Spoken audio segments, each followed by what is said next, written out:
La idea antes de presentar el libro y de hablar del texto es presentar un poco la obra de Foucault. Calculo que muchos lo conocen, pero como bajar algunos conocimientos para que tengamos como por ahí un piso un poquito más homogéneo.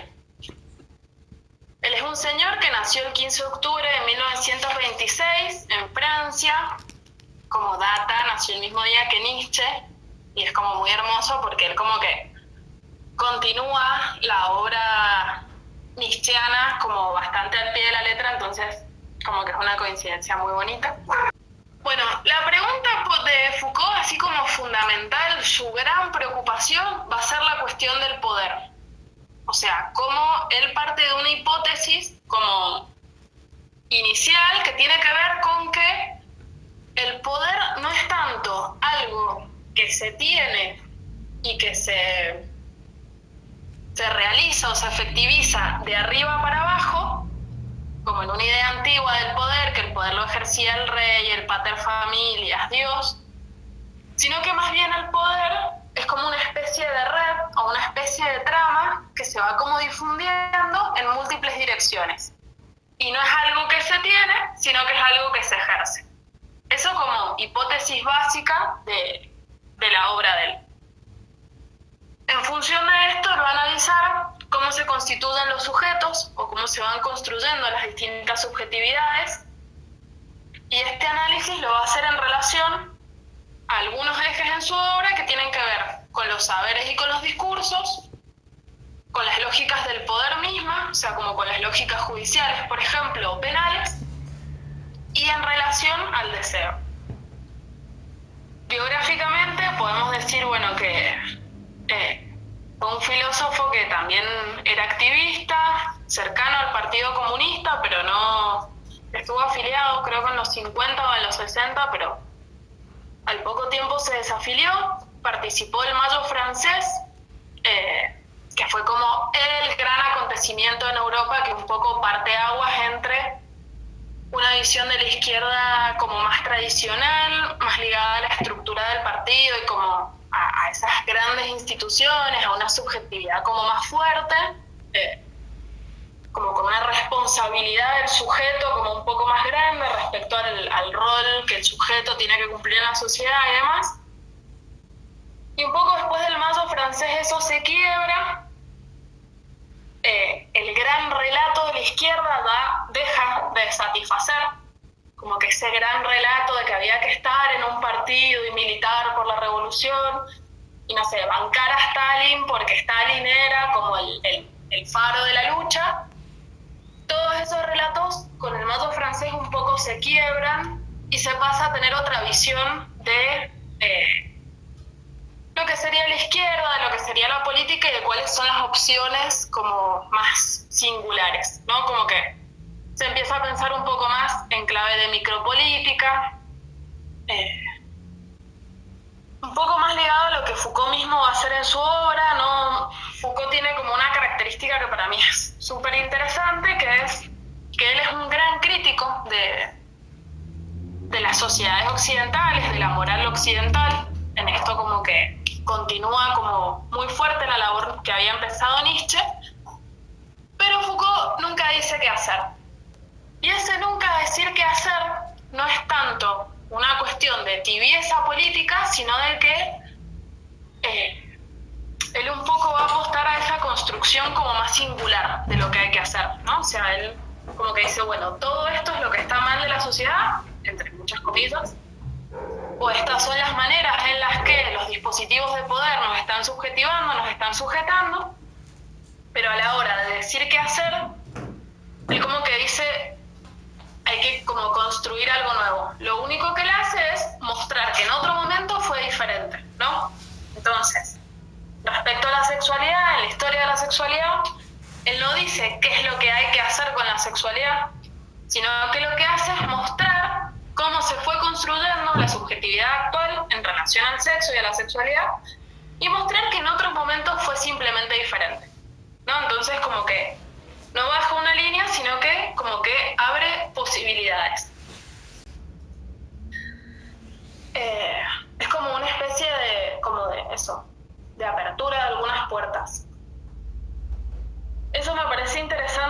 función de su, como esa actitud intelectual, ¿no? Como que muchos de los personajes que se dedican a la filosofía son más cercanos a decir, bueno, lo que hay que hacer es esto, lo que está bien es esto, ¿no?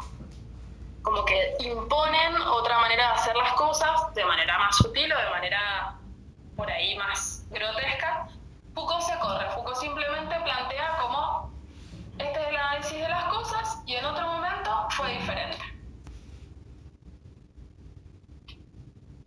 Respecto de su obra hay como una especie de esquemita que se hace que me parece que es interesante, no como un esquema así fijo, bueno, las 3 etapas de Foucault. Foucault mismo un día se levantaba y decía, bueno, hoy empiezo la etapa 2 de mi obra, pero sí como un recorrido de preocupaciones que se va como anudando alrededor de algunos ejes. El primer eje sobre el que se anuda es el eje del saber, cómo se constituyen los discursos y cómo se van como articulando los saberes de una época en relación al poder. De ahí el texto fuerte de esa etapa es Las palabras y las cosas, que es de 1966, que hago un paréntesis, yo lo tenía y no lo encontré, así que si alguien de ustedes lo tiene, que me lo devuelva o me avise. Ese texto de Las palabras y las cosas empieza con, no sé si lo han leído, empieza analizando un cuento de Borges. Y en ese texto lo que él hace es analizar, bueno, cómo distintas cosas, distintos elementos, distintas prácticas se articulan para configurar lo que sería como una especie de red de los saberes que van a sostener el discurso de verdad. Tengamos en cuenta que siempre que hablamos de saberes y de discursos estamos hablando de una verdad o una pretensión de verdad. Entonces, cómo se articula el discurso verdadero en una determinada época y o sea, que no tiene tampoco tanto que ver ni siquiera con la definición tradicional de verdad, sino que está como más asociado al poder. Él va a plantear que hay como epistemes, que son como modelos científicos que se van como constituyendo en las distintas épocas. Y ese episteme, esos criterios científicos van a ser los que van a marcar los procesos o los recorridos de las distintas ciencias, ¿sí? El segundo momento tiene más que ver con el poder mismo, cómo el poder se distribuye, cómo el poder se organiza y cómo el poder construye o constituye a determinados sujetos. Ahí el texto fuerte es Vigilar y castigar, en donde él analiza distintas instituciones y cómo esas instituciones nos van subjetivando, van produciéndonos como sujetos, ¿no? Entonces hace esta analogía entre la escuela, la prisión, la fábrica, el orfanato, el hospital psiquiátrico. Y lo que él muestra es que no es casual que estas estructuras sean comunes porque están apuntando a producir un mismo tipo de subjetividad, ¿no? Como si en la primera etapa eran los saberes los que sostenían estos discursos, ahora Foucault ya está como analizando las distintas prácticas de poder, de cómo se nos va normalizando en el paso a lo largo de toda nuestra vida por todas estas instituciones. Y el tercer momento de Foucault habla del deseo. En el tercer momento ya se va a centrar un poco más en lo que son las prácticas de sí, ¿no? O sea, está bien, estamos entrampados de estas maneras, pero ¿qué podemos hacer en nuestra propia vida singular para como sostener una existencia en la que nuestro deseo pueda parecer por ahí un poco menos sujetado? Ahora en un ratito el Pablo va a hacer como va a comentar algunas cosas de esta etapa. Lo que sí me interesa que quede claro es que el texto que vamos a ver está justo en la bisagra. De 1975 es Vigilar y castigar, en donde él analiza sobre todo las estructuras de las prisiones, pero no solamente. Ese texto es producto de su su participación en el grupo de información de prisiones, que era un espacio de militancia de Foucault en donde, bueno, denunciaban las situaciones de las prisiones y analizaban como las cuestiones de derecho penal. De ahí surge el texto Vigilar y Castigar, y un año después, nada más, aparece el primer tomo de Historia de la Sexualidad. Entonces, podemos pensar que Foucault está como todavía más cerca de este segundo momento, en este primer tomo, en el que todavía está analizando cómo funcionan las estructuras de poder, cuál es el peso de las instituciones sobre los sujetos y demás. Como que los tomos 2 y 3 de Historia de la Sexualidad son los que ya van como a estar más a tono con estas preocupaciones que van a marcar el final de su vida y por lo tanto de su obra. Sobre el final aparecen los estudios sobre los antiguos, o sea, como que tiene otra tonalidad la obra de Foucault. Entonces, Historia de la Sexualidad, el tomo 1, está ahí un poquito en esa bisagra. Está queriendo pensar sobre el deseo, está queriendo pensar estas prácticas de sí, pero todavía sigue muy ligado a cómo el poder está como subjetivándonos. Ahí, Pablo, no sé si vos querés como agregar algo. Dale. Sí, bueno, que como les decía más temprano, el último libraco que leí de Foucault es la hermenéutica. Y al final de la hermenéutica hay un comentario donde trabaja trabaja la cuestión de la época en la que se inscribe la hermenéutica del sujeto.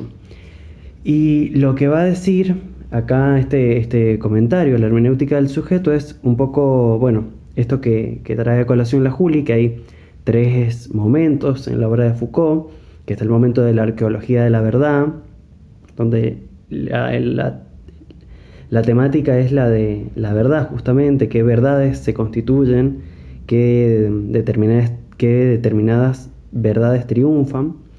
El segundo momento de la genealogía del poder, donde, como decía la Juli, el texto principal es Vigilar y Castigar, donde aparece la cuestión de que el cuerpo es moldeado por el poder, es producido por el poder, que se produce un cuerpo productivo justamente, que se produce un cuerpo dócil, que se produce un cuerpo disciplinado. Y bueno, en Vigilar y Castigar aparece el análisis del examen, la sanción normalizadora y la vigilancia jerárquica, si mal no recuerdo, como instancias comunes a la prisión, a la escuela,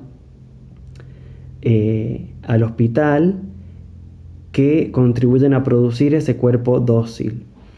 Y es en esta segunda etapa de la obra de Foucault donde aparece el primer tomo de la Historia de la Sexualidad. O sea que lo que vamos a ver acá es la relación de la sexualidad con el poder, ¿sí? No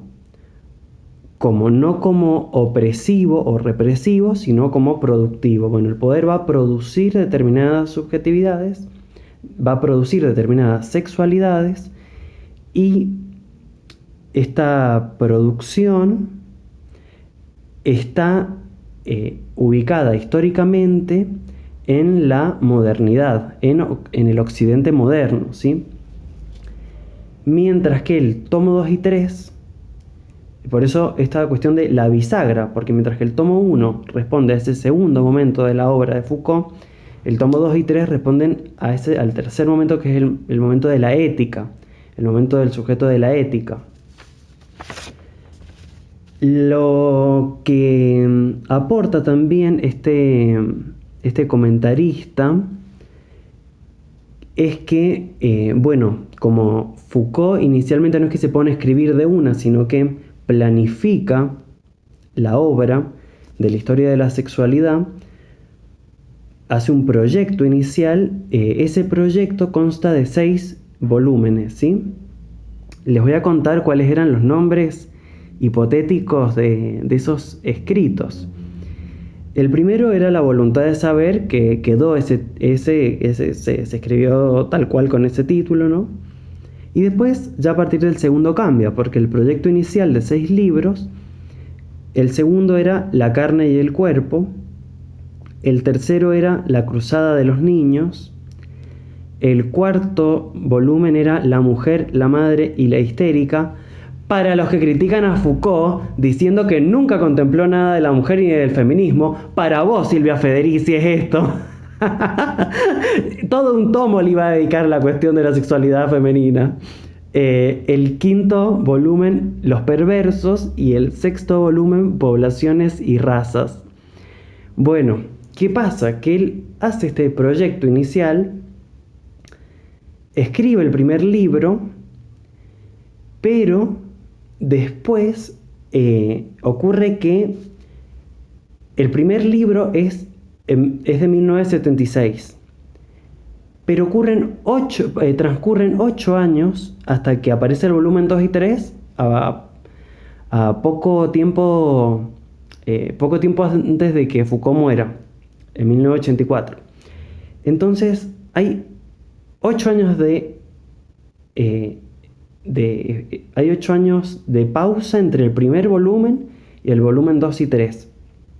¿Qué pasa en estos 8 años? Bueno, pasa que Foucault está en este viraje justamente de pasar de pensar el poder a centrarse en la ética.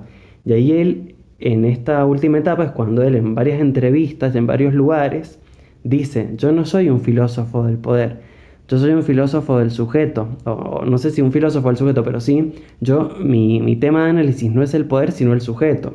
Analicé al sujeto en relación al saber en la primera etapa. En la segunda etapa estudié el sujeto en relación al poder, y en esta tercera etapa estudio al sujeto en relación a las prácticas de sí consigo. Entonces, con esta tercera etapa, con este viraje de estos 8 años, de 1976 a 1984, ocurre que, claro, ese proyecto inicial de 6 tomos de la historia de la sexualidad queda truncado, porque esos 6 tomos estaban pensados para estudiar la modernidad occidental del siglo XVI al siglo XIX, para pensar los dispositivos de poder, para pensar la normalización de la sexualidad. Pero ¿qué ocurrió en estos 8 años que Foucault hace este viraje? Bueno, ocurrió que Foucault da también en este lapso de tiempo los cursos del Collège de France, que el primero lo da en el 70, o sea, ya venía de hacía unos años dándolo. Pero ¿qué ocurre? Ya en el curso de 1980, que se llama El gobierno de los vivos, analiza la cuestión de la práctica cristiana de la confesión, y ahí ya empieza a ver que hay una relación entre sujeto y verdad, entre el sujeto y la verdad, y que hay una relación de obligación de decir la verdad de sí mismo. O sea, con la práctica cristiana de la confesión, lo que se logra no es solamente obligar al sujeto a decir la verdad, sino obligar al sujeto a decir la verdad de sí mismo. O sea, decir la verdad de sí es seguir obedeciendo, dice el texto. Me encantó. Decir la verdad de sí es seguir obedeciendo.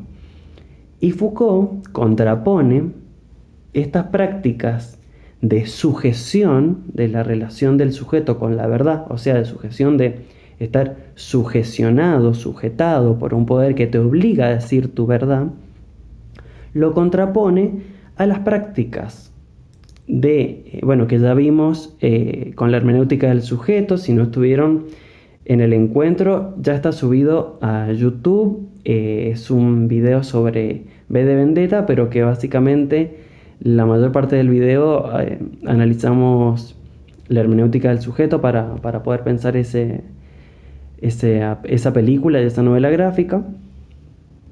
¿Qué pasa? ¿Qué va a decir ahí también? Que así como en la práctica cristiana de la confesión, La relación del sujeto con la verdad es una relación de sujeción, de sometimiento, de obligar a decir la verdad. En la Grecia antigua, la relación del sujeto y la verdad no pasaba necesariamente por una cuestión de sujeción, sino por una cuestión de subjetivación. O sea, la relación del sujeto con la verdad libera más que encerrar al sujeto en el chaleco de su verdad interior. Entonces, claro, acá Foucault, así, puff, se le vuela la peluca, dice, ¡ah!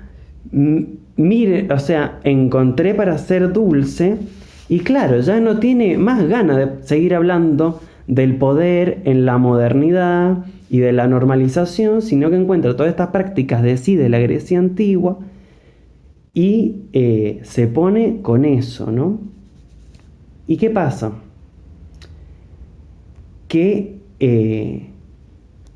queda entonces trunco este proyecto de 6 tomos, que igual algunas ideas de estos 6 tomos, Foucault las retoma en algunos cursos, en algunos de los cursos del Collège de France, como defender la sociedad y los anormales. Pero, al margen de eso, él hace este viraje, ya no quiere hacer ese proyecto de 6 libros, y entonces se propone 2 proyectos en relación a las prácticas de sí, ya no al poder de la modernidad occidental, normalizador y disciplinario, sino a las prácticas de sí.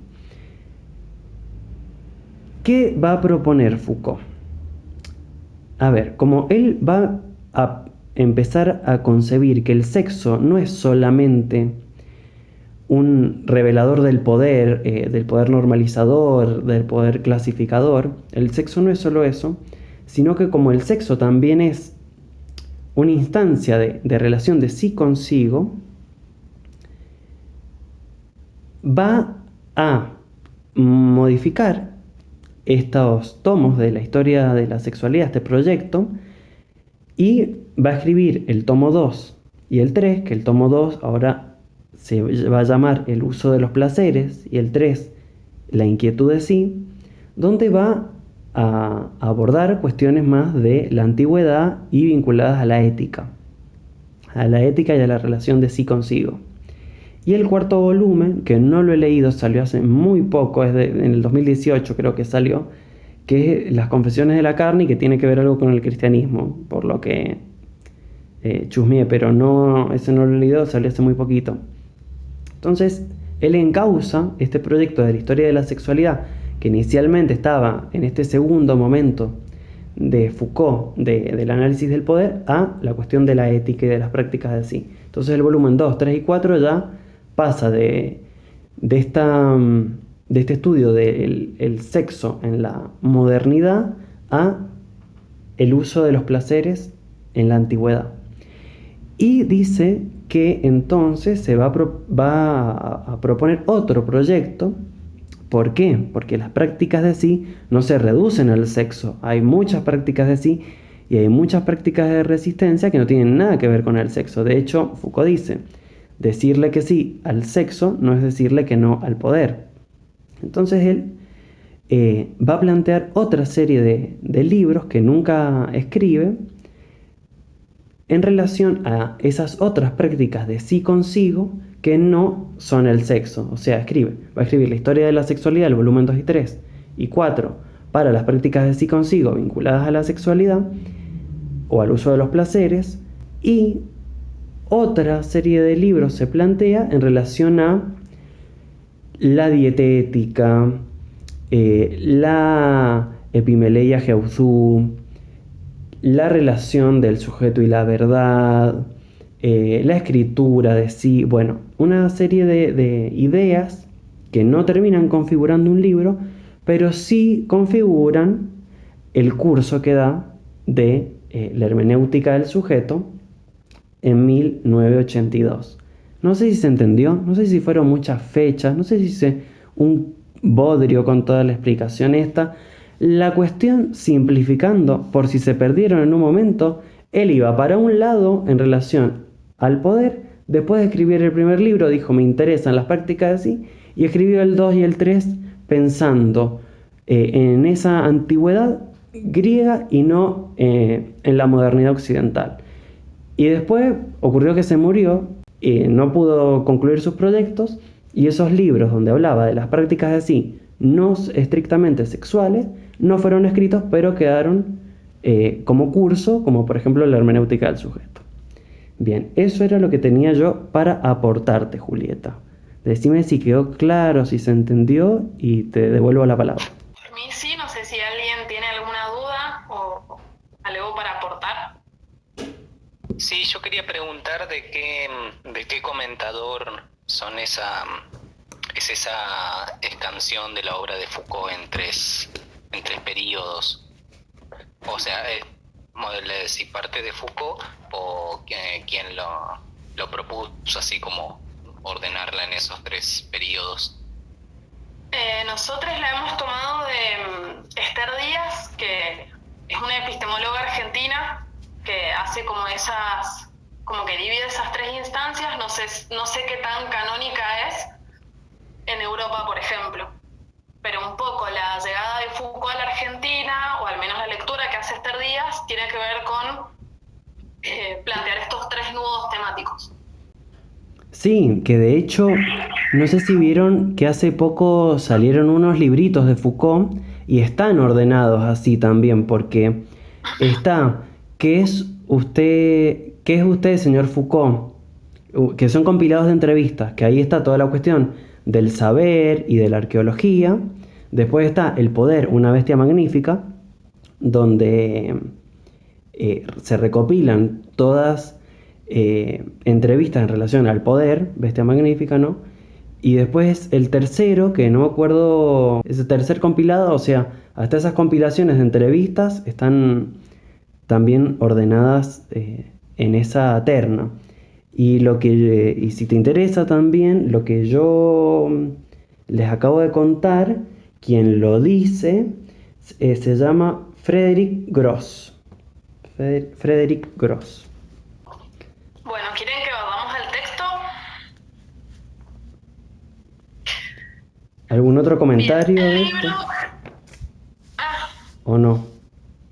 Parece que es una obra inmensa la de Foucault. O sea, cada vez me entero que tiene más y más y siguen saliendo libros. Es una obra impresionante. O sea, es como un autor que me parece que si uno se pone a estudiarlo, como que te lleva mucho tiempo ponerte con mucha dedicación además, porque me parece que tiene su complejidad en la escritura, en cómo presenta los problemas.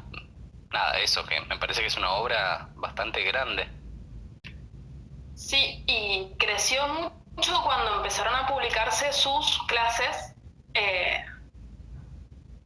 Todos los seminarios que él da, sobre todo en la década del 80, si bien él tenía como una preparación bastante meticulosa de sus clases, porque él presentaba investigaciones y como el carácter del curso que él ocupaba en el Collège de France era presentar investigaciones originales, estas están bastante ordenadas, pero él no se asentó como a escribirlas, sino que son como transcripciones de las grabaciones de las clases.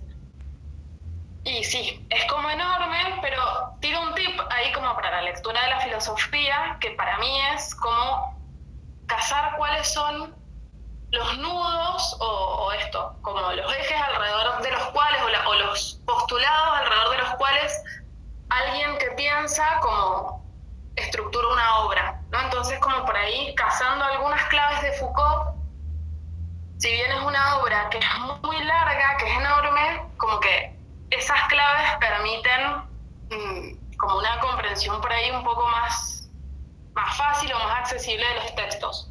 Y en ese sentido, esta división en tres momentos de la obra de él me parece que está buena, porque permite como poder visualizar cuál es la preocupación que él está teniendo en un momento determinado y a la vez como poder leer estas obras que son como de pasaje, ¿no? O sea, como que, por ejemplo, en este texto él está todavía ligado a pensar cómo el poder nos subjetiva, cómo el poder nos sujeta, pero a la vez también está pensando, o está como anticipando algunas cuestiones que tienen que ver con la inquietud de sí. pero siempre él va a decir que él no es un filósofo del poder, que es un filósofo de la subjetividad. Está bien. Pero sí me parece como que es muy central tener en cuenta la lectura que él hace del poder. Que es que el poder no es esencialmente represivo, sino que el poder lo que hace es producir. Produce discursos, produce sujetos, produce verdades, produce prácticas, ¿no? Entonces, como esta lectura a mí me parece como un núcleo como muy potente para poder entender qué es lo que él está queriendo transmitir, que justamente tiene que ver con esta producción, con esta proliferación.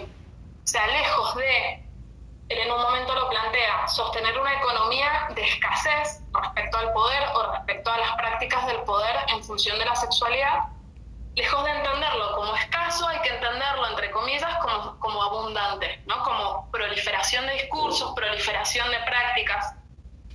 O sea, lejos de adelgazarnos, sería el poder como que amplía. ¿Querías decir algo, Pablo? Sí, que me quedé pensando en el origen de esta tripartición del pensamiento de Foucault, que si bien es verdad que nosotros lo hemos leído en Esther Díaz, y recién te comentaba también cómo están ordenadas estos libros que compilan entrevistas, pensaba también en los cursos que da Deleuze de Foucault, que también están divididos así, porque son el saber, es un curso, el poder y la subjetivación. Los tres cursos están también denominados así. Era eso, comentar. Está bueno pensar esto en función de cómo a veces como estas divisiones se van como tornando canónicas y van como fijando a los autores, y por ahí hacer otra lectura de la obra permita como pensarlo de otra manera, ¿no? Pero es cierto que sí, que los cursos de Deleuze están. Ahí justo revisando encontré el Foucault de Deleuze entre mis papeles y fue como, bueno, prometemos esa lectura a la brevedad. Bien, a ver, ahí paren que el Tadeo plantea una duda. Dice, ¿cuál es el objetivo de producir de manera abundante? Se puede elaborar un poco más sobre eso. Bien. Primero, lo que hay que entender es que el poder no es como equiparable o adscribible a una persona o a una sola instancia, ¿no? Entonces, en ese sentido, el poder no tendría un objetivo. O sea, no es que el poder dice, bueno, vamos a hacer proliferar subjetividades por y para esto, ¿no? Sino que son más bien mecanismos que se van articulando en una época y que sí van a responder, por ejemplo, a intereses de clase, pero no exclusivamente, ¿no? O sea, no es como tan lineal como para poder decir, bueno, el poder tiene este otro objetivo. Más bien lo que hace Foucault es leer al poder de otra manera. Entonces ahí la pregunta sería, ¿cuál es el objetivo de leer al poder no como una instancia represiva, sino como una instancia de producción? Esa lectura, un poco lo que permite es corrernos de estas visiones tan sesgadas acerca del poder, porque a ver, que es un poco lo que él plantea en este capítulo. Si el poder solamente reprime, es como muy fácil decir, bueno, este poder me está reprimiendo, entonces en el caso de la sexualidad somos re rebeldes y re loques por estar hablando de sexo, ¿no? Como que un poco eso es lo que él plantea en el primer capítulo, y en realidad lo que dice Foucault es, no pasa tanto por ahí, ¿no? Un poco lo que decía el Pablo, el decirle que sí al sexo no es decirle que no al poder. La pregunta que se hace es, ¿no será que estamos haciendo justamente lo que quieren que hagamos? O sea, como poder analizar las dinámicas de poder como con otra lente, pasándole el peine como un poco a contrapelo y no haciendo una lectura que por ahí es un poco simplista, que es el poder simplemente me oprime. Entonces todo lo que tengo que hacer es liberarme de este poder y ahí en todo caso encontraré no solo la verdad, sino también la felicidad. En un momento del capítulo le habla respecto al sexo en particular, como que vamos a encontrar el jardín de las delicias. Bueno, dice Foucault, no va tanto por ahí. Yendo directamente al texto, lo que él empieza diciendo, tienen como en algunos textos unas vueltas lindas, Foucault, porque empieza como afirmando una cosa y después como que le empieza a desdecir, ¿no? Entonces, en este capítulo que se llama Nosotros los Victorianos, lo que empieza diciendo es que pareciera que aún hoy estamos bajo un régimen victoriano en relación a la sexualidad. Recordemos que justamente esta sociedad victoriana la que cuestiona a Freud y a partir de la cual él empieza a plantear todas sus hipótesis acerca de la represión.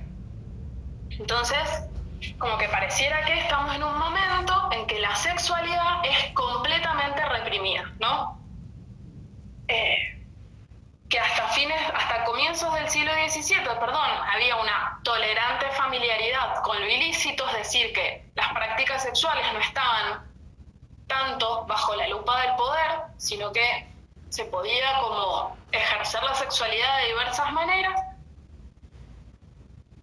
No estaba todo tan oculto, no había como tantos compartimentos y silencios y secretos y lugares donde el sexo era lícito y lugares donde no, sino que proliferaba, ¿no?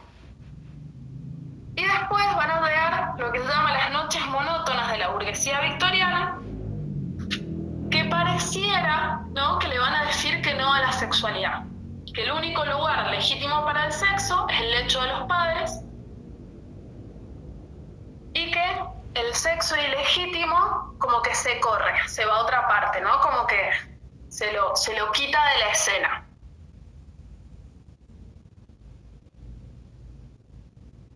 Una de las hipótesis por las cuales se le va a decir que no a la sexualidad va a tener que ver con las lecturas que se van a hacer sobre el capitalismo. El capitalismo requiere de cuerpos que estén fundamentalmente dispuestos a producir, entonces el ejercicio de la sexualidad solamente como placer quitaría una energía que sería necesaria en la práctica. Entonces se reprime la sexualidad, se la circunscribe solamente a la procreación para que, entre comillas, los cuerpos de los obreros no estén como tan cansados a la hora de ir a la fábrica.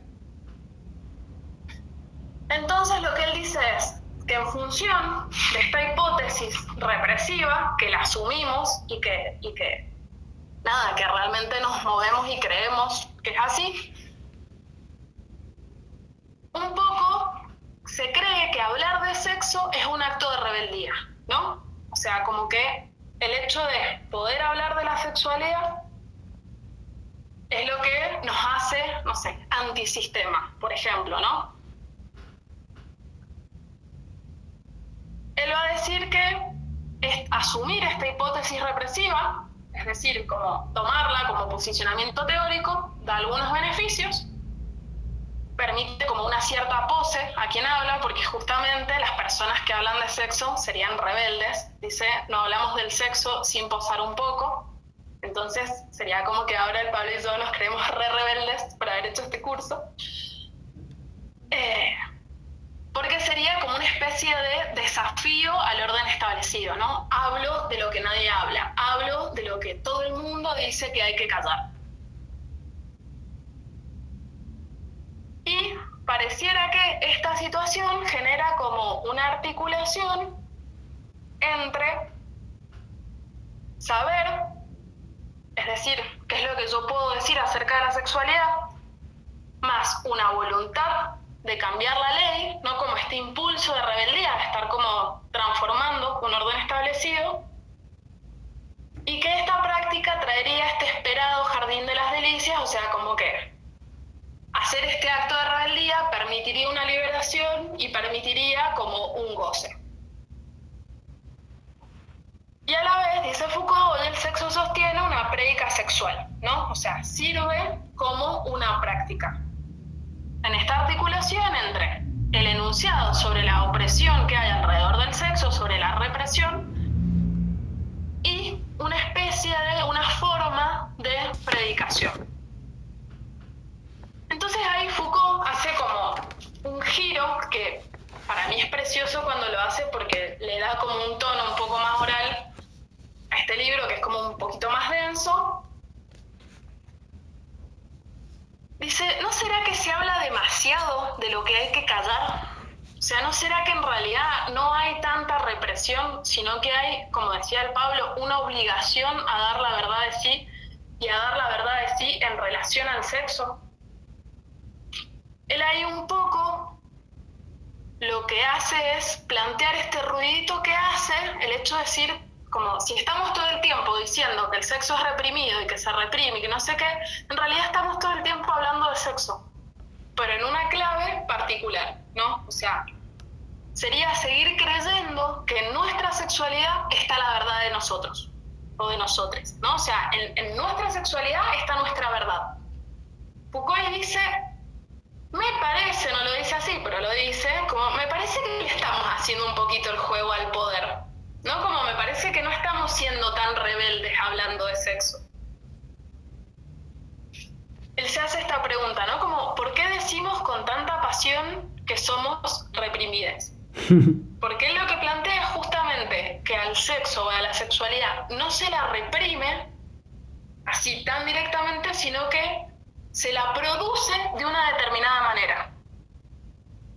Ahí Tadeo un poco responde esto de, una cosa es decir que el sexo es reprimido y entonces creer que hablar de sexo y hacer toda esta prédica y demás te convierte en un rebelde. Y la lectura que trata de hacer Foucault tiene más que ver con qué sexualidad están queriendo producir. ¿Qué tipo de sexualidad? ¿Qué vínculo entre sujeto, saber, sexualidad, deseo, poder? ¿Qué tipo de vínculo se está produciendo en nuestra época? ¿No? Eso es como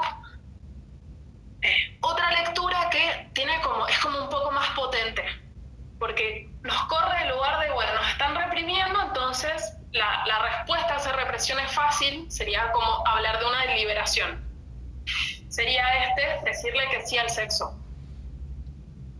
En realidad lo que dice él es, no sé si hay tanta represión, hay más bien una proliferación de discursos, pero bueno, veamos qué es lo que tienen de sí estos discursos, donde se plantea justamente esta relación como tan particular entre el sujeto y la verdad.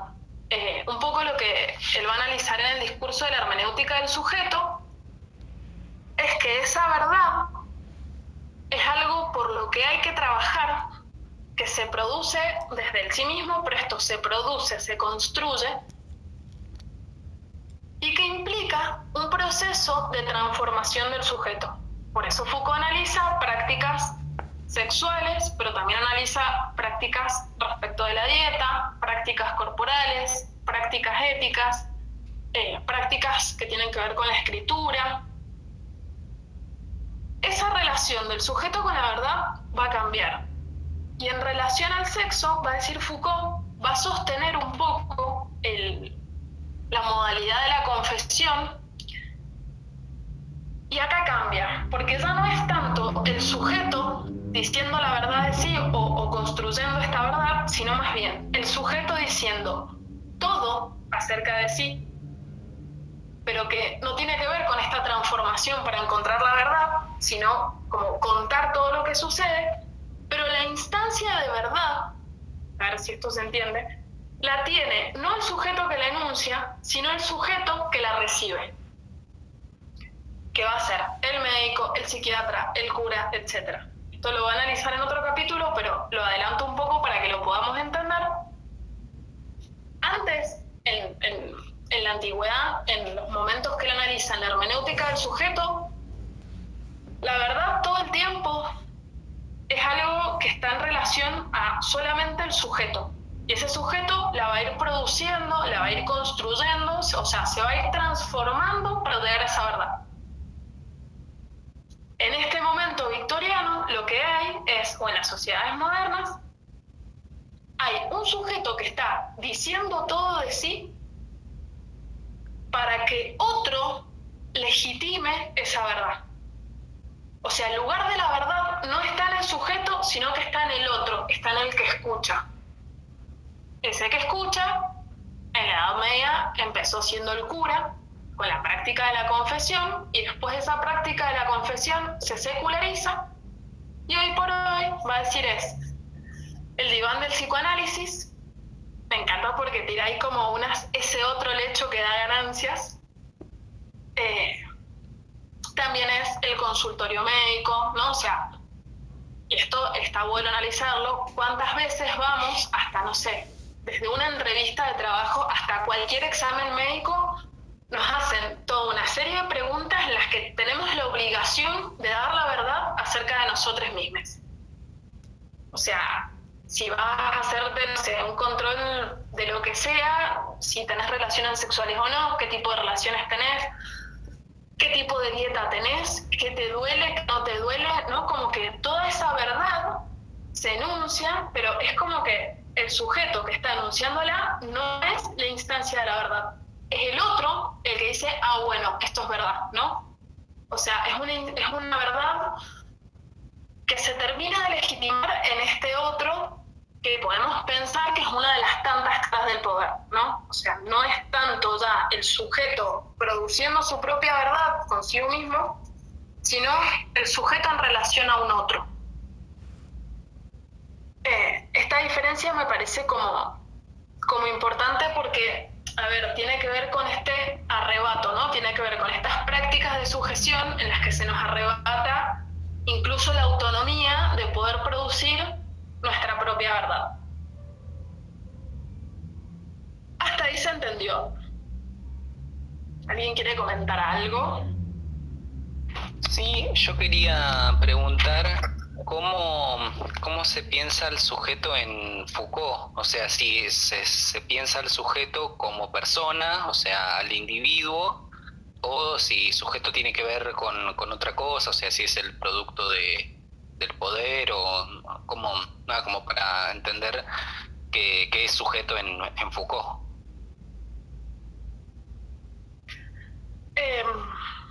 Para explicar eso voy a explicar un poco a Nietzsche, en realidad, que es de donde Foucault saca un poco su marco teórico. Foucault va a plantear que no hay algo así como una identidad o como una esencia del sujeto, del individuo. No es que haya una verdad, a ver, por ahí hablando rápido se confunde, pero no hay una verdad tanto a encontrar, sino como una verdad a producir, ¿no? Porque no hay una esencia de mí o de mi sexualidad o de mi vínculo con el poder o lo que sea que yo pueda encontrar, que esté ahí. Sino que más bien la metáfora es un poco la de la cebolla, que tiene como muchas capas y no tiene un núcleo, ¿no? O sea, Nietzsche va a decir como que, bueno, lo que tenemos son como diferentes máscaras. El sujeto podría ser, si pensamos en algunas partes de la obra de Foucault, un efecto del poder, un efecto de cómo están como esas relaciones. Pero también hay algo propio que se puede como de alguna manera recuperar, se puede como recuperar esta autonomía con las prácticas de sí. No sé si vos, Pablo, querés agregar algo. Sí, yo a eso agregaría que también el concepto de sujeto en Foucault es sujeto histórico, y si algo no es el sujeto,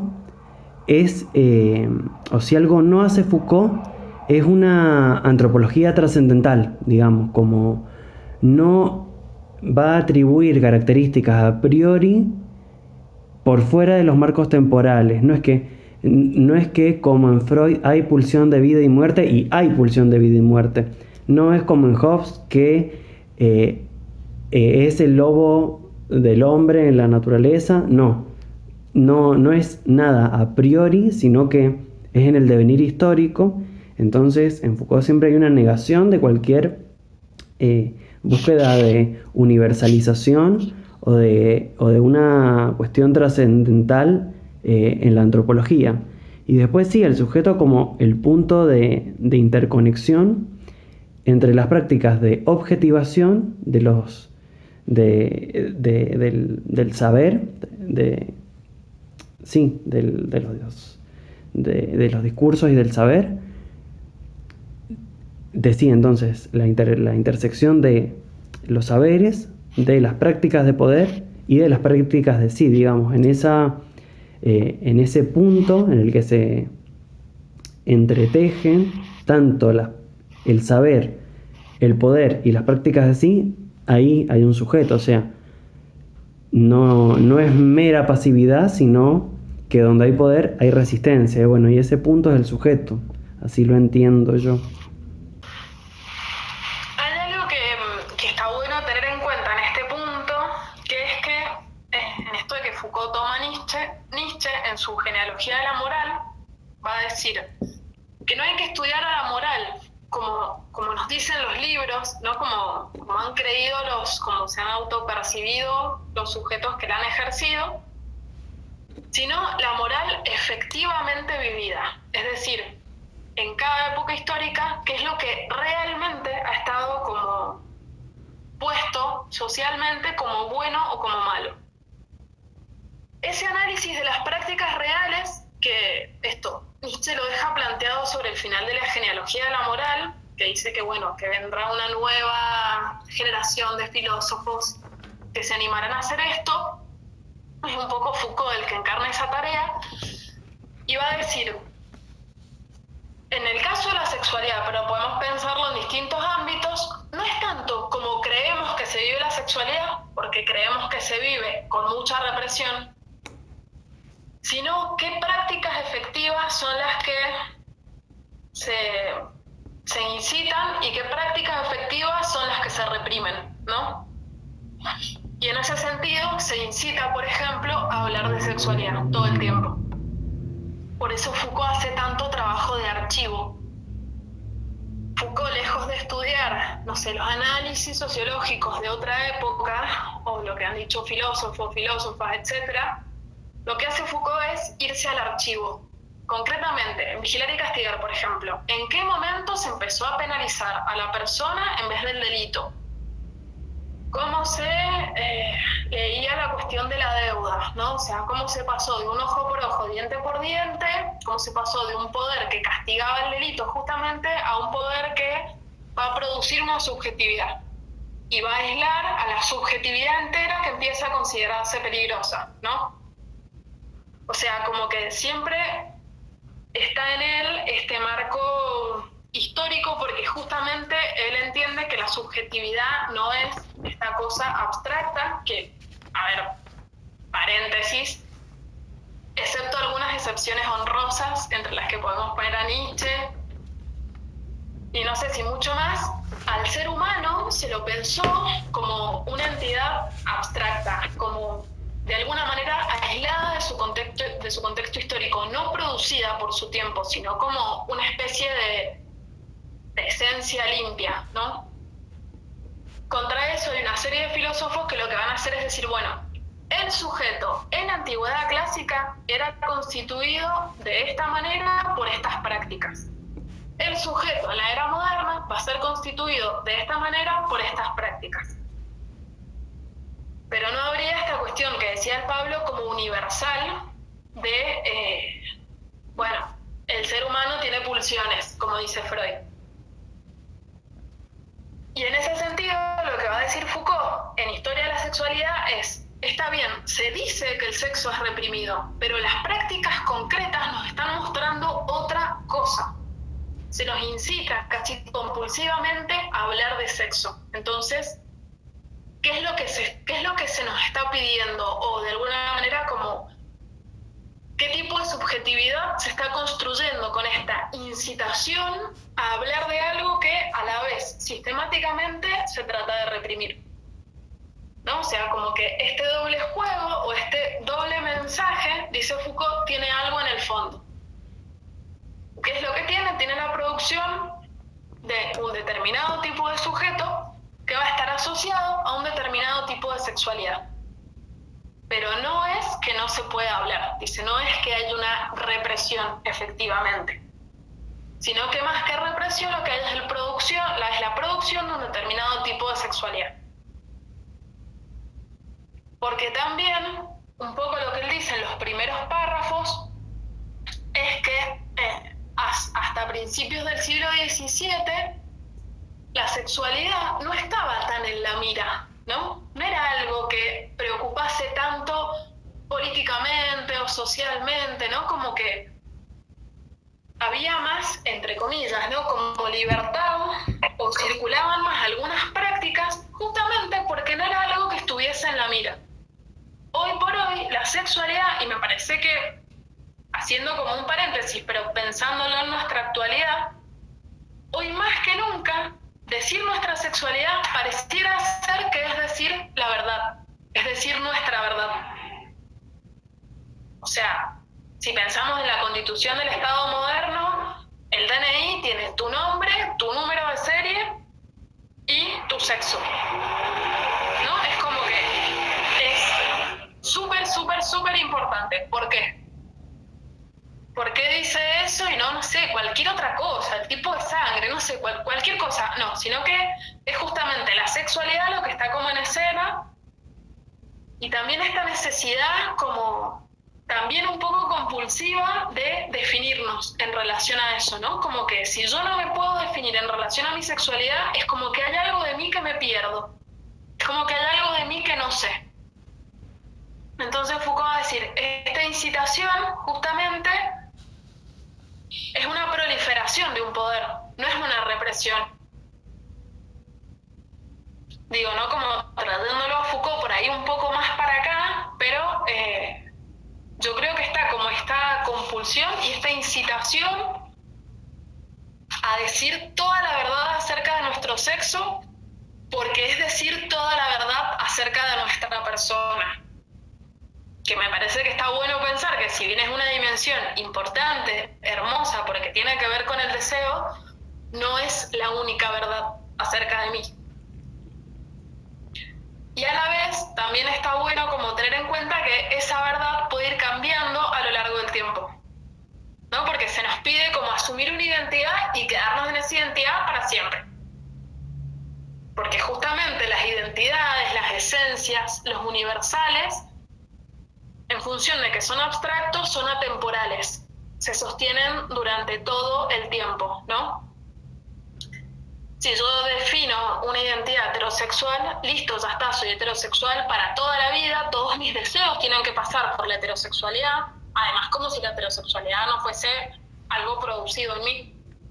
Pero digo, sacando eso, ya está, asumiste la verdad, y no podés como correrte de esa identidad, como que es como, si volvemos a Nietzsche, es como si no pudiéramos sacarnos nunca más esa máscara. Foucault en relación a eso va a decir, más que identidades o más que una sexualidad o una orientación sexual, lo que hay son prácticas. Prácticas concretas, prácticas que pueden ser heterosexuales, homosexuales, lo que sea, pero son las prácticas las que van como constituyendo esta subjetividad y no tanto las identidades que asumimos. Sí, que incluso, perdón, un comentario, que incluso, o sea, decirlo así, prácticas heterosexuales, homosexuales, hasta incluso esa clasificación es histórica.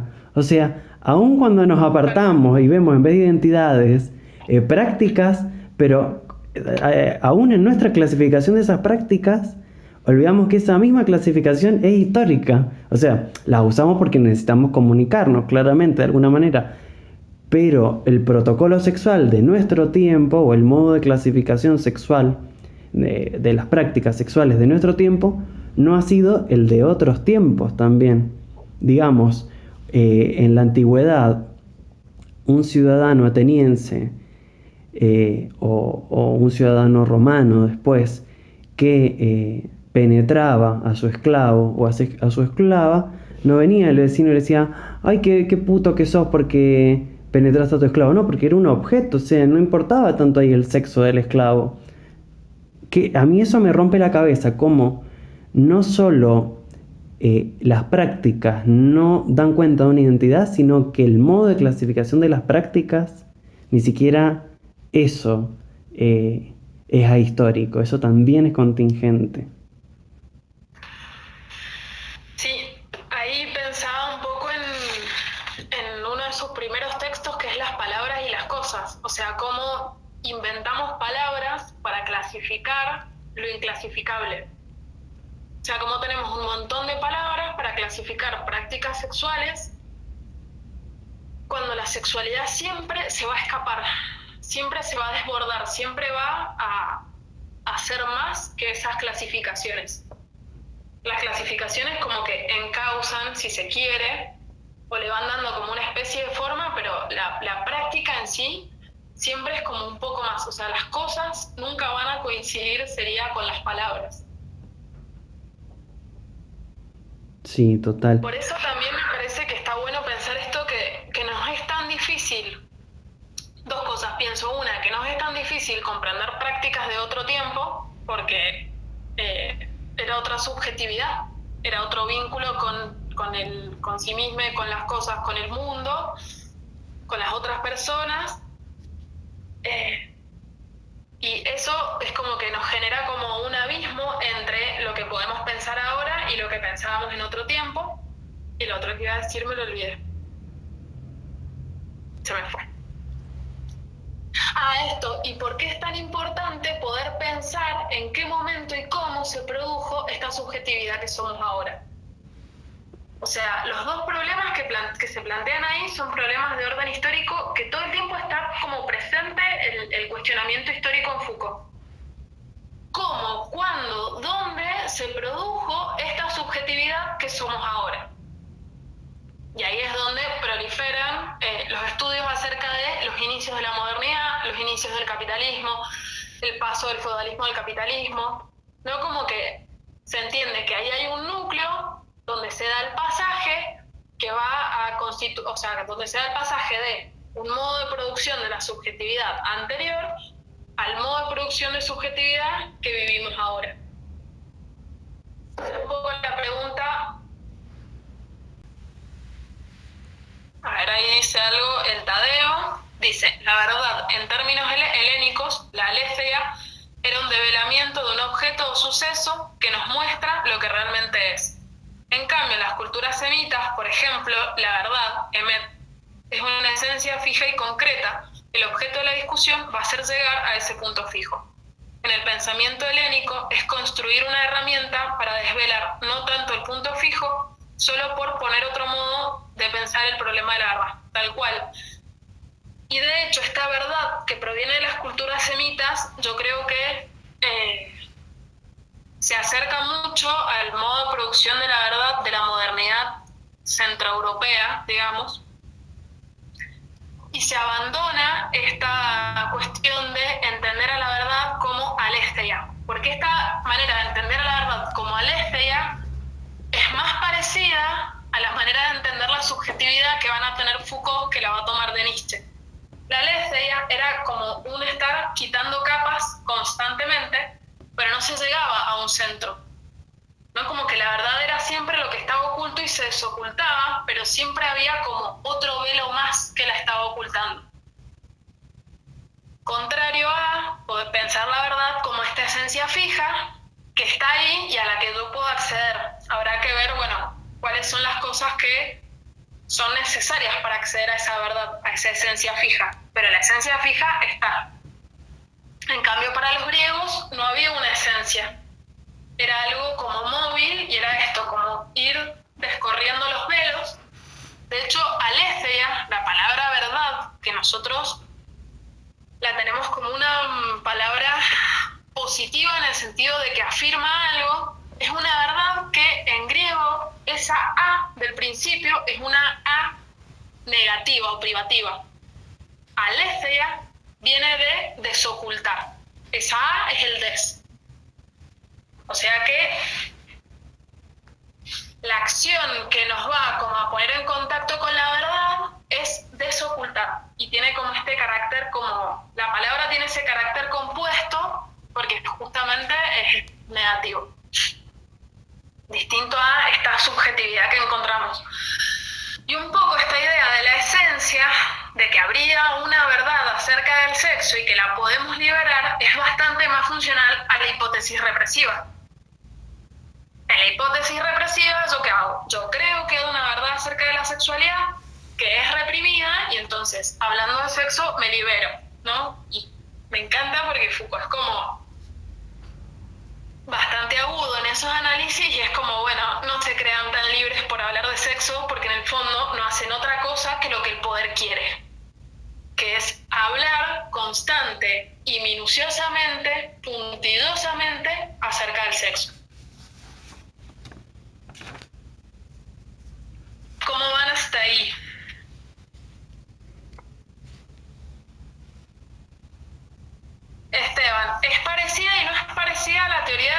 alienación de Marx porque, o sea, lo parecido a la teoría de la alienación de Marx, en el caso de Foucault, sería la hipótesis represiva. Porque en Marx hay un sujeto en el que su conciencia está como alienada justamente por la burguesía. Si bien Foucault no niega del todo eso, porque él dice, yo no es que vengo a decir que en realidad no hay represión. Foucault dice, yo no vengo a decir que en realidad se puede hacer y demás. Lo que yo me quiero preguntar, él dice, es otra cosa. Es qué es lo que hay detrás o qué es lo que está sosteniendo a esta constante producción de discursos acerca de la sexualidad. En relación a eso, está bueno pensar, eso que vos traías recién, pero bueno, lo digo de una otra manera, que es de dónde saca Foucault su concepto de poder. Que de estos tres pensadores de la sospecha, Marx, Nietzsche y Freud, él va a elegir a Nietzsche, o sea, porque en Nietzsche está la idea de poder como voluntad de poder, como multiplicidad de relaciones de poder, como muchas fuerzas luchando entre ellas, no como un poder represivo en Freud o un poder opresivo en Marx. O sea, él no va por la vía del poder ni represivo de Freud ni opresivo de Marx, sino por la idea de la multiplicidad de las relaciones de poder y por la voluntad de poder. Y en relación a eso, no es entonces la historia de la sexualidad, me parece a mí así como una idea bien sintética de lo que hemos hablado hasta ahora, no es que Foucault niegue la represión en el sexo, sino que lo que yo entiendo que dice es que no se puede reducir la relación entre el sexo y el poder a mera represión. O sea, existe la represión, pero existe dentro de un dispositivo más amplio que produce, y cuando se silencia algo al mismo tiempo se hace hablar por otro lado, y cuando a alguien no le es permitido dar la verdad, a otro sí se legitima su discurso. Pienso, no sé, la medicina, el psicoanálisis hablando de sexo. O sea, el psicoanálisis es una práctica, es una disciplina que Freud del 1900 en adelante y antes también, los textos hablan muchísimo de sexo, de sexualidad. O sea, no es que se reprime cualquier expresión, sino, bueno, hay que ver qué emisor no se permite hablar y qué emisores sí, ¿no? Como complejiza la cuestión de la represión, no la niega. Bien, y sobre el final del texto, que es como lo que va a estructurar el resto del libro, él va a decir, bueno, frente a esta hipótesis represiva, yo quiero plantear algunas dudas. La primera, que él va a decir que es una pregunta histórica, es, ¿la represión del sexo es en verdad una evidencia histórica? Lo que a primera vista se manifiesta es acentuación o instauración a partir del siglo XVII de un régimen de represión sobre el sexo. Ahí él lo que va a hacer es decir, bueno, sí, es un régimen de represión, pero a la vez de proliferación sobre el sexo, ¿no? Es como un régimen en el que se construye o se constituye un determinado tipo de sexualidad, que tiene que ver justamente con esto que decíamos de poner a la sexualidad un poco en el centro de la escena, ¿no? En el centro de la escena política, en el centro de la escena social. Pensemos que con la constitución de los Estados-naciones, una de las cosas que aparecen es como la institucionalización de todas las áreas de la vida. La institucionalización médica, la institucionalización escolar, se ordenan las relaciones entre adultos y niñas, entre parejas, ¿no? Como que todo el aparato gigante que significa el Estado-Nación es un aparato que va a controlar desde distintas áreas, pero usando mecanismos más o menos parecidos, la producción de subjetividades, ¿no? O sea, antes las niñas, al no estar como tanto bajo la mirada adulta, como que tenían otra libertad u otra circulación, ¿no? Como que había otra sexualidad de las niñas que proliferaba, que circulaba. se define que eso hay que reprimir, ahí es donde se produce de otra manera esta misma sexualidad infantil. Con un carácter represivo, pero represivo, como decíamos, represivo hablando de esa represión todo el tiempo, ¿no? Como produciendo todos estos discursos. La segunda pregunta, que lo va a decir que es una pregunta histórico-teórica, es: la mecánica del poder pertenece en lo esencial al orden de la represión en una sociedad, sobre todo como la nuestra. Entonces, es una pregunta histórica porque pregunta, bueno, ¿cuál es el modo, cuál es el mecanismo del poder en este momento histórico? Pero a la vez es una pregunta teórica porque es una pregunta que tiene que ver con la definición de poder. Es decir, ¿el poder es esencialmente represivo o podemos pensar al poder de otra manera?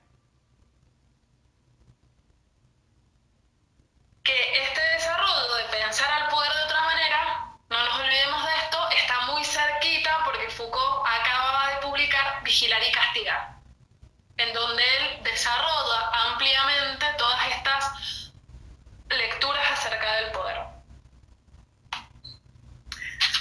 Y la tercera, que a mí me pareció como la más interesante, es una pregunta histórico-política. Y dice: el discurso crítico dirigido a la represión, es decir, esto que se dice que el sexo es constantemente reprimido. Él se pregunta si le cierra el paso a un mecanismo de poder que hasta entonces funcionó bien. Es decir, el criticar esta represión del poder realmente revierte esta situación de represión. O más bien, ¿no será que pertenece a la misma red histórica de lo que denuncia y disfraza llamándolo represión? Es decir, ¿sirve el discurso contra la hipótesis represiva? ¿Funciona? ¿Es efectivo? ¿Nos libera? ¿Nos va a traer el jardín de las delicias, como decía en otro momento? ¿O este discurso crítico en contra de la represión no será parte de lo mismo? No será parte de lo que quiere destruir, ¿no? Como no seguirá alimentando al monstruo que decimos que queremos destruir. Esta pregunta es histórica en el sentido de que se plantea el funcionamiento de este mecanismo de poder, pero a la vez es política en el sentido de: ¿están funcionando nuestras tácticas efectivamente? ¿O no será que nuestras tácticas son en realidad nuestra propia trampa? Y ahí es donde entra como fuerte esto, que para mí como que tiene que quedar súper claro, que es decirle que sí al sexo no es decirle que no al poder, ¿no? O sea, al estar hablando de estas cosas, pensemos, citándolo del mismo Foucault históricamente, ¿no? Como en los 60, 70, 80 hubo toda una ola de liberación sexual, ¿no? Empezaron a aparecer como en Europa y en Estados Unidos estos lugares para tener orgías o como que empezaron a visibilizarse otras prácticas sexuales. Algunas partes del feminismo acompañaron estos movimientos, ¿no? Entonces como que empezó a ver concretamente, en el momento en el que él está pensando, una proliferación de estos discursos y una proliferación en la visibilidad de estas prácticas.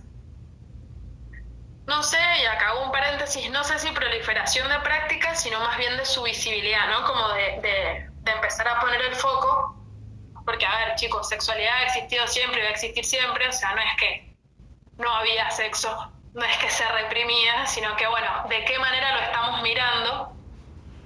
Y lo que él dice es: ponerlo tanto en el foco, ¿nos sirve? ¿Nos libera? ¿O seguimos alimentando a este monstruo del sistema, de lo que sea, del poder, que quiere que nos definamos en función solamente de nuestra sexualidad? O solamente o casi. Y él acá aclara fuerte esto de que no se trata de decir lo contrario en el sentido de que, bueno, en realidad nuestras sociedades no son tan represivas, sino que son más bien tolerantes. Dice: no quiero decir eso, no quiero decir que nuestra sociedad es tolerante. No me interesa como decir, a ver, no le interesa ir en contra de quienes hacen esta orientación sexual, porque no pasa por ahí su cuestionamiento, sino que lo que él dice es, lo que hay que hacer es colocar a la hipótesis represiva en una economía general de los discursos. Es decir, esta hipótesis acerca de la represión, ¿qué lugar ocupa? ¿Cómo puedo situar cómo funciona, para qué, a quién le funciona, de qué modo funciona esta hipótesis represiva? Esto que nos quieren hacer creer, que es que hay muchísima represión acerca de la sexualidad. ¿Para qué? ¿Por qué? ¿Quién come con esto? Digamos, ¿no? Como, ¿de dónde lo hacemos? Y él, por eso, lo que se propone estudiar es justamente esto, dice, es el régimen de saber, poder, placer que sostiene en nosotros el discurso sobre la sexualidad humana. O sea, ¿cuál es esta relación particular entre saber, poder y deseo? ¿Quiénes, dónde y cómo hablan de sexo? Porque, a ver, se lo circunscribe a algunos determinados lugares, pero no se deja de hablar de ello. De hecho, la proliferación de la práctica del psicoanálisis es justamente llevar el discurso sobre la sexualidad a otro diván que da plata. Más aburrido encima. Calmate un poco, loca, no me vengas a arruinar la profesión, que encima vos estás estudiando lo mismo ahora. ¿Qué te pasó? ¿Te retirás? ¡Fuera! No, Sí. pero digo, no me reprima. No, pero a ver, es muy interesante pensar esto, o sea, de verdad, y yo creo que ahora más que en la época de Foucault, es como que todo el tiempo se nos incita, ¿no?, a decir, como que hay una especie de mandato social en el que si hay algo que yo tengo que mostrar en mis redes, además de las selfies sonrientes de Instagram, que yo las amo, es cuál es la verdad acerca de mi sexualidad. ¿Por qué? Como que todo el tiempo tengo que como manifestarlo, o me lo van a preguntar, o yo necesito que me lo pregunten, ¿no? Pero es como que es una verdad que es demasiado. O sea, conocemos a alguien y la primera pregunta o segunda pregunta, después de la del signo, es orientación sexual. O sea, ¿de qué signo soy? ¿Cuál es tu aparemos, ¿no? Como hay un montón de otras verdades. ¿Qué te gusta leer? No sé. ¿Cómo te alimentás? Que igual, ojo, porque la de la alimentación también está ahí. Pero son preguntas, son las verdades que hoy tenemos que producir. ¿Cómo me alimento? ¿Con quién me acuesto? ¿Qué deseo? Y de qué signo soy, que esa sí nos la vamos a sacar, chicas. Esa sí es importantísima. Entonces, lo que dice Foucault es, ¿qué hay detrás de todo esto? ¿Por qué tenemos que decir todas estas cosas todo el tiempo y anotarlas en el DNI?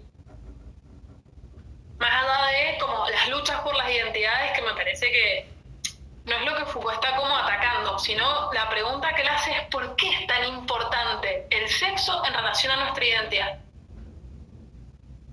¿Por qué todo el tiempo tenemos que dar cuenta de eso? O sea, tenemos que sostener, o sea, no solo es importante en función de que hay que decirla, sino que además hay que sostenerla. ¿No? Como que hay que sostener esa identidad en relación a lo sexual.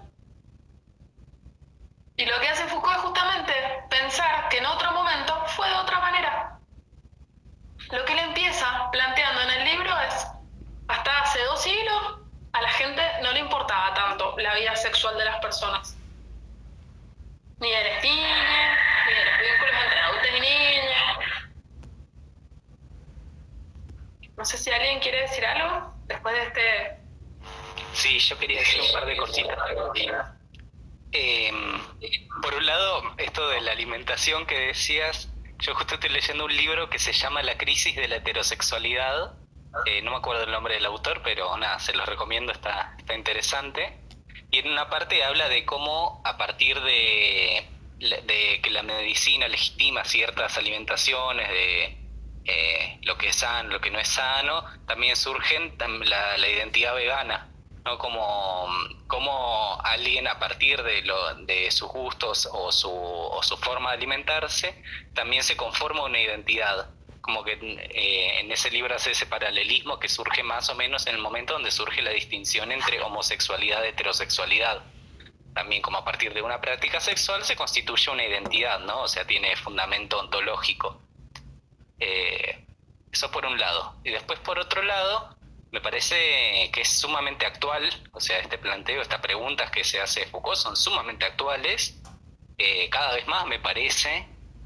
Y por ejemplo, no sé, yo lo pienso en el psicoanálisis, que ahora es como cumple una función política importantísima, que una persona, que una psicoanalista, un psicoanalista se defina se defina públicamente desde su orientación sexual. O sea, yo justo el otro día que estaba en un curso de psicoanálisis, alguien se define de entrada como psicoanalista trolo, y es como que es justamente Preciado el año pasado, que dio una conferencia haciéndole una crítica a los psicoanalistas, dice como que ustedes no se definen como tienen recontra reprimido definirse como homosexuales, o no hay psicoanalistas que se conozcan como transgénero, transexuales, etcétera. O sea, de cómo de distintas maneras también sigue tan presente esto de definirse públicamente desde la práctica sexual, y cómo, bueno, nada, eso, cómo ocupa distintos lugares, me parece, en la historia. Nada, Sí. eso más. Como si ser un Sí, es como- psicoanalista trolo te eliminara la homofobia internalizada, digamos, como si ya eso fuera un salvavidas, digamos, como si eso garantizara. Una pregunta con respecto a lo que acabas de decir, de por qué importaría decir la verdad de que lo diga un psicoanalista, o al revés. ¿Por qué era importante que un psicoanalista, ¿no? Como hombre o mujer, no importa, bueno, justamente a eso voy? ¿Por qué importaba que no se definiera? ¿Se entiende? ¿Cuál era la clave de esto? ¿Qué es lo que se trataba de decir de sí sobre el psicoanálisis en sí mismo? No sé si se entiende. Es un poco enrocado, pero creo que es por qué era importante no definirse en el psicoanálisis. Ahí hay una cuestión que me parece que está re bueno traerlo a Foucault para pensar esto, que es,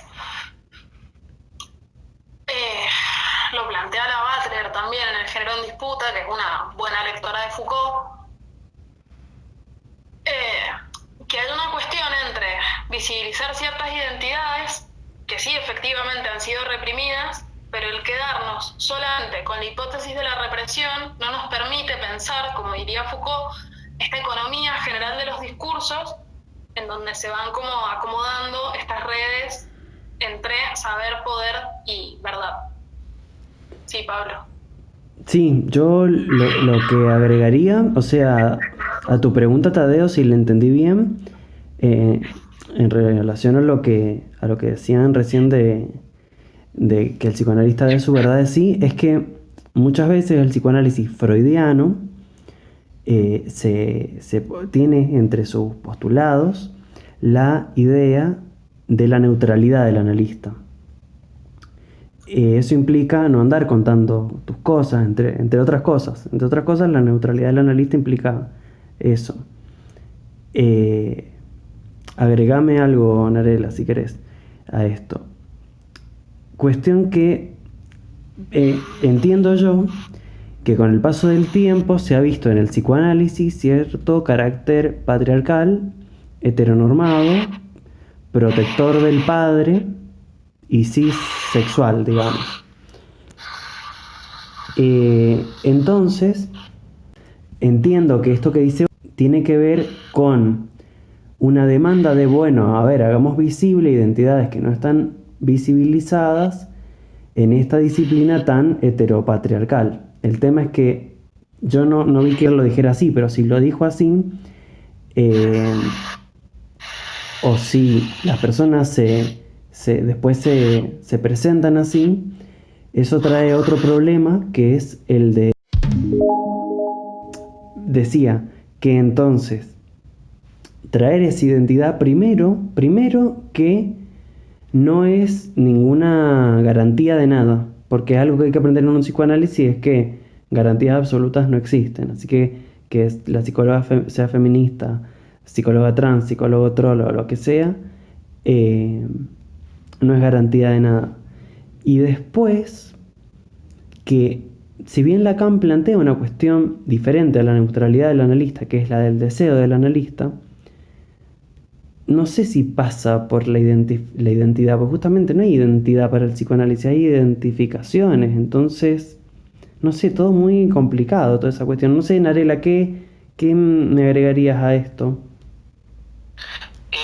Sí, agregaría que además de la neutralidad que estaba muy presente en Freud, me parece que lo que está sugerido por Freud y recontra reforzado por los postfreudianos, los que vinieron después, es la idea de que el analista debería encarnar un cierto ideal también, o un cierto ideal de normalidad en todo caso, ¿no? Como de ser alguien sano, qué sé yo, cuerdo, no sé, como algunas características que eran como que se estandarizaron también.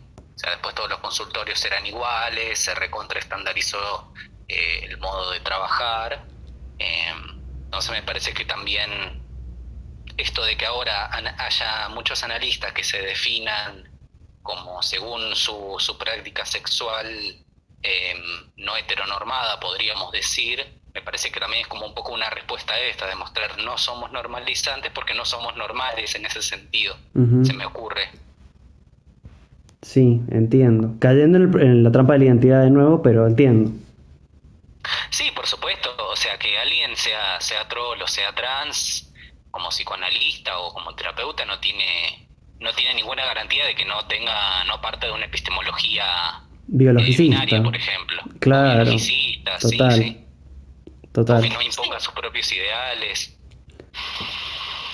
Sí, es pensar así como un purple washing, pink washing, todo lo gay friendly, ¿no? Como esta identidad de vuelta sirve como una máscara para hacer parecer amables discursos y prácticas que no son para nada amables. Y esto de que asumir ciertas identidades o ciertas prácticas no garantiza, entre comillas, ni la bondad ni la profesionalidad de nadie. Pero a mí me parece que es re interesante esta discusión en torno a la identidad, que no está cerrada, que es, por un lado, la necesidad de visibilizar ciertas identidades y ciertas prácticas, pero cómo a veces las maneras en las que visibilizamos nos vuelven a tender una trampa, que me parece que es un poco esa la pregunta que se está haciendo Foucault. O sea, no ir en contra de la visibilización de identidades, o sea, como que al menos en lo que yo leí, como no encontré nada como en ese sentido, sino más bien, bueno, ojo que esto que estamos haciendo, que creemos que es súper liberador y súper emancipatorio, puede ser una trampa, ¿no? Ojo que puede que le estemos de vuelta haciendo el juego a este sistema, ¿no? Como estamos haciendo en el fondo lo que quieren, que lo disfrazan de represión, pero que en el fondo no es más que una proliferación de discursos. Insisto, quizás en la década de los 80 no tan visibilizada socialmente, pero hoy es como que hay una explosión y hoy no hay programa de TV que no tenga una persona trans en su panel, como si eso garantizara que los programas de TV van a decir algo piola, digamos. O sea, cómo a veces se utiliza políticamente este juego de las identidades, sin negar la necesidad de visibilizarlas, pero como teniendo ciertos cuidados. Y como para cerrar un poquito y abrir, si quieren, de vuelta como a las intervenciones, lo que él va a decir es que lo va a desarrollar en otros capítulos, se pasa de una ars erótica, en donde el discurso alrededor de la sexualidad tenía que ver con enseñar, como un saber que se transmitía de maestros a discípulos, y querer enseñar a hacer un uso de los placeres, se pasa a la constitución de una ciencia sexualis, o sea, de una ciencia, o sea, la sexualidad pasa a ser el objeto de una ciencia. Y en ese sentido, como pasa a ser el objeto de un discurso científico, claro que se pone de un lado lo normal y de otro lado lo patológico, ¿no? Y en todo caso la disputa es porque lo que antes era considerado patológico sea considerado normal. ¿No? Como que a veces pareciera que la disputa es esa, cuando en realidad no dejamos de pensar como con las mismas categorías a una sexualidad que no es en sí misma ni normal ni patológica, ¿no? O sea, como que...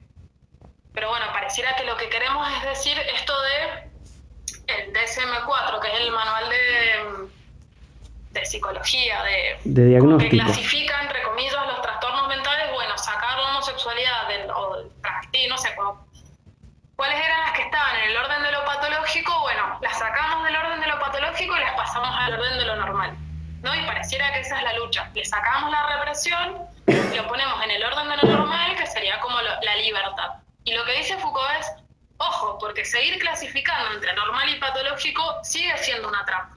Seguimos en la misma trampa, nada más que vamos como pasando cosas de una lista a la otra, ¿no?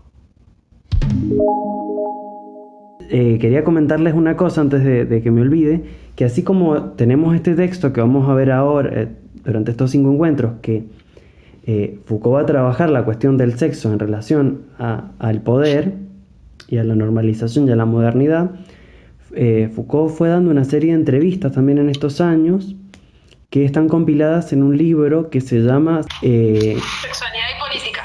Sexualidad y política, ese mismo, que tiene varias entrevistas muy interesantes, y si quieren yo les recomiendo una de mis favoritas que se llama Sexo, Poder y Gobierno de la Identidad, donde ahí va a trabajar la cuestión del sexo, no tanto en relación al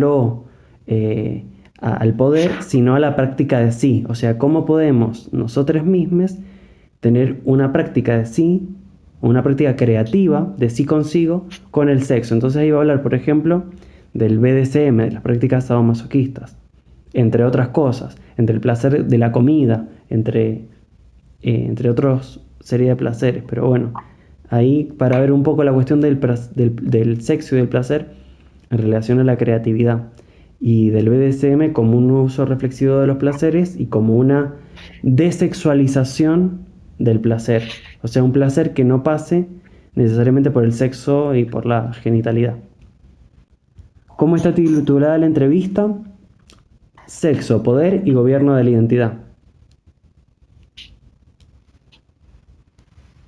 Sí, ahí está, y la puse en el chat. Bien. Es la última entrevista de esta serie que, bueno, en la traducción la hace también Horacio Pons, que es el que traduce como todos los cursos, como la última parte de la obra de Foucault al castellano.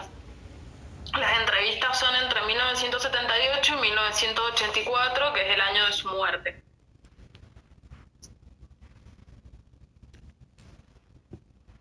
Bien. ¿Algún comentario más? Sí, yo quería decir que me hace pensar en el truco más ingenioso del sistema de Ted Kaczynski, donde lo que plantea es cómo uno, a partir de un activismo, uno piensa que está cambiando el sistema, que está yendo en contra del sistema, pero justamente es lo que está haciendo, según este autor, es taponando, o sea, fortaleciendo el sistema mediante promoviendo su actualización. O sea, a partir de la angustia que genera el sistema, mediante un activismo se puede hacer que se actualice, ¿no? Como una aplicación, que se actualice para que ya no genere esa angustia, pero en realidad no fue algo que modificó al sistema, sino que lo fortaleció, en todo caso. Sí, total, como la represión, la idea de la hipótesis represiva como, bueno, si esto nos reprime, hablemos de esto, cuando en realidad lo que quiere el sistema es que hablemos de eso y que demos nuestra verdad íntima, sí. El truco más ingenioso del sistema, de Ted Kaczynski. Gran texto. Está en un librito que se llama Al espíritu de la primavera, donde compila 2 o 3 textitos de él. Un genio, Ted Kaczynski. Está vivo y está preso por terrorismo. Pablo, hola a todos, todas y todos. ¿Se me escucha? Porque Sí. salí, todavía no voy a aprender, parece, cómo funciona Google Meet. Ya que están hablando de otros autores, a mí me gustaría como recomendar, Pablo, si podés, digamos, hacer una breve explicación de Levi Strauss, de la ley del incesto, porque en realidad él habla, y fue justamente en 1940 y pico que lo escribe, o sea, anterior a Foucault, y él ya dice como que la cultura comienza prohibiendo, reprimiendo sexualidades, y entonces somos sociedad gracias a que estamos reprimidos constantemente. Entonces este círculo vicioso, digamos, es como, no lo vio solo de él, sino también como compartir que Simone de Beauvoir, que también en 1940 escribe El segundo sexo, en donde también habla de cómo la sexualidad, digamos, la subjetividad de la mujer se forma a costa de su sexualidad y su cuerpo reproductivo. Y también aparte, yo no sé si me están escuchando. Sí.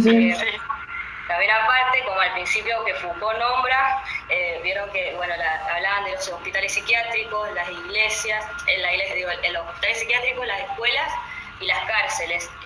Si bien hablan del cristianismo, estaría buenísimo, digamos, recalcar que la iglesia, digamos, es la peor de todas las instituciones, digamos, para mí la villana de las instituciones que reprimieron la sexualidad. Y hablando del mito y del silencio o algo así que decía Foucault, que venían hablando en la burguesía de la sexualidad, el grave, digamos, el daño que causó y cómo se aprovechó ese mito en este círculo vicioso de la iglesia reprimiendo y no dejar de lado lo que es los abusos y el tema de la sexualidad y cómo la aprovecharon y abusaron de la misma, utilizando un discurso represivo, una figura como la institución religiosa. Si yo te tuviese que contestar defendiendo a Foucault, ¿qué diría? O sea, defendiendo a Foucault, defendiendo la concepción del poder como no meramente represivo, sino como productivo. Por un lado, o sea, vos trajiste, digamos, como la iglesia y antes mencionaste Levi-Strauss. Sobre este autor, digamos que sí, él concibe la prohibición del incesto como el pasaje de la naturaleza a la cultura. Pero él lo concibe así desde un tipo de antropología, que es la antropología estructural, donde primero no solo se prohíbe, sino que la ley prescribe conductas. Es decir, además de prohibir vincularse sexualmente con alguien, lo que hace la ley es producir con quién debe cada quien vincularse sexualmente. O sea, una persona con la persona de otro clan. O sea, genera movimientos de grupos y creación de nuevos grupos. O sea que dentro de la teoría de Levi-Strauss también hay productividad de la sexualidad y no mera represión. Pero por fuera podemos pensar que no es la única teoría ni la verdad absoluta la de Levi-Strauss. Hay otras corrientes de antropología: evolucionista, funcionalista, antropología marxista, etc. Eso en relación al primer punto. Y en relación a lo segundo, que dijiste de que la iglesia reprime la sexualidad, sí, absolutamente, por supuesto. Vos sabés que sí, como diría Cristina, vos sabés que sí. Pero, tomando Calibán y la bruja, podemos pensar que esa represión no fue mera represión, sino que estuvo al servicio de producir una subjetividad femenina. O sea que la subjetividad femenina tal cual la conocemos es producto de esa represión. La represión y las normas que se establecieron a finales de la Edad Media sirvieron no solo para reprimir ciertos grupos y ciertas prácticas, sino para producir otra forma de feminidad. No sé si ahí creo que puedes conectar lo que vos dijiste con esto de la hipótesis del poder como no represivo, sino como productivo. Sí, gracias, Pablo. No sé si te sirvió eso como para incluir eso que vos decís, que es totalmente cierto, a esto que trae Foucault, digamos, porque Federici lo dice. O sea, Federici parte de Foucault y dice esto, o sea, hubo una casa de bruja, o sea, la casa de bruja no es absolutamente represiva, pero con la finalidad de producir una subjetividad femenina. Está en una subjetividad completamente reprimida, ¿cierto? Bueno, eso está de más decirlo. Claro, ahí lo que me parece que está bueno como tener en cuenta es esto, que el hecho de decir que el poder produce no significa que lo que produzca sea bueno, digamos, o nos funcione, o nos genere, no sé, potencialidades al aire con Spinoza, pero sí produce, o sea, el poder no solamente coarta y limita, sino que además produce cosas. Y en esa lectura está bueno ver, bueno, qué es lo que produjo. Produjo una femineidad absolutamente reprimida, completamente encorsetada, sumisa, obediente, delicada, frágil, débil, que antes no existía. No eran esos los atributos, o no eran siempre esos los atributos de la feminidad. En la época victoriana fue donde se potenció esta idea de las mujeres como débiles, como dulces, como la reserva moral de la nación y etcétera, justamente en función de esto, de que el poder produjo algo. Pero sí, o sea, de ahí a coincidir con lo que el poder está produciendo, estamos a un abismo. Pero el poder produjo, y la produjo muy bien, porque digo, hasta el día de hoy ese modelo de femineidad sigue vigente. No es un modelo que se haya terminado de cambiar, digamos. Sí. Yo tengo una pregunta, no sé si puedo ahora. Un poco con lo que decía Luana, quería conectarlo también con algo que está en el texto, que de esto que Foucault dice que en la época victoriana se expulsa las sexualidades escandalosas, porque en la centralidad está la producción, o sea, la idea de digamos, la sexualidad legítima es la que tiene la función procreadora, porque está dentro de un modelo industrial. Que esa es la clave de la época victoriana, ¿no? Que se pasa de un modelo agrícola en Inglaterra a un modelo industrial.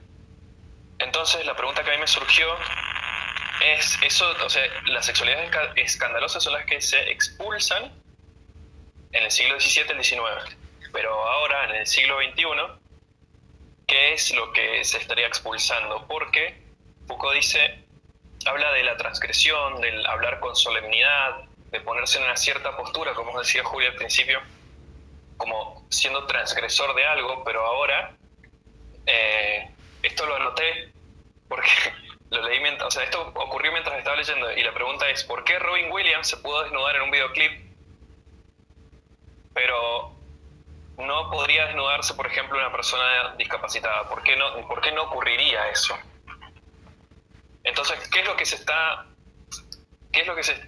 dejando fuera? ¿Qué es lo que se está expulsando? ¿Hay alguna sexualidad escandalosa? ¿O lo escandaloso es no tener una sexualidad, por ejemplo? No sé, me parece que es una pregunta que guiaría como toda una investigación, y me parece que es interesante porque es la pregunta por el propio tiempo. Y también está bueno ver, bueno, desde dónde nos situamos y que tiene que ver con cómo nos autopercibimos y qué consumimos. Yo sí creo que sí, que hay una sexualidad de las personas con discapacidad que está quedando fuera, pero bueno, hay como una serie de movimientos interesantes que están como tratando de pasarse o correrse de ese lugar de lo patológico, pero no deja de ser una disputa. Pero nada, me parece como... No sé si podría responder ahora la pregunta, pero sí me parece interesante porque el qué es lo que queda afuera un poco nos va a marcar como cuál es la línea, cuál es el límite, o sea, cómo nos están marcando la cancha respecto a esto. Sí, yo agregaría que hay un texto de Marcuse que se llama La vejez del psicoanálisis, y ahí Marcuse lo que va a decir es que la sexualidad se integró al sistema, ya no forma parte de los elementos reprimidos, digamos, era un psicoanalista Marcuse, sino que forma parte de los elementos mercantilizados. Hay una mercantilización de la sexualidad, y claramente no de cualquier sexualidad, como vos bien decís, Tadeo, o sea, de algunas sexualidades hegemónicas y no de otros cuerpos abyectos, pero que, bueno, hace un análisis del psiquismo, por eso se llama La vejez del psicoanálisis, porque plantea, bueno, cómo sigue el psicoanálisis ahora que la época ha cambiado, y trabaja un poco esa cuestión de la sexualidad ya no como algo reprimido, sino como como algo mercantilizado y por lo cual hay una desublimación represiva. O sea, antes había que sublimar lo que se reprimía y ahora la represión se da por la liberación, entre comillas, sexual. O sea, ¿no? El consumo de cuerpos que como está tan mercantilizado y tan atravesado por el capitalismo, no es liberador, sigue siendo represivo. Ese sería como mi aporte en relación a tu comentario. ¿Alguien quiere aportar algo más? Es un poco lo que pasa, por ejemplo, cuando, por ahí no hablaba de sexualidad, pero cuando vemos, no sé, en una publicidad de Nike, donde eso, de repente sale una persona con discapacidad, que en realidad eso está, o sea, también yo por ahí pensaría, no sé si tanto como sexualidades que no están, quizás falta un tiempito nomás para que sean visibilizadas, el tema es desde dónde, o qué se está queriendo decir con esa visibilización. Porque si no es como caer, o sea, es lo que termina pasando siempre, que se caen en la trampa del mercado, de absorber los discursos, pero desde el mismo lugar de siempre. Totalmente. El asimilacionismo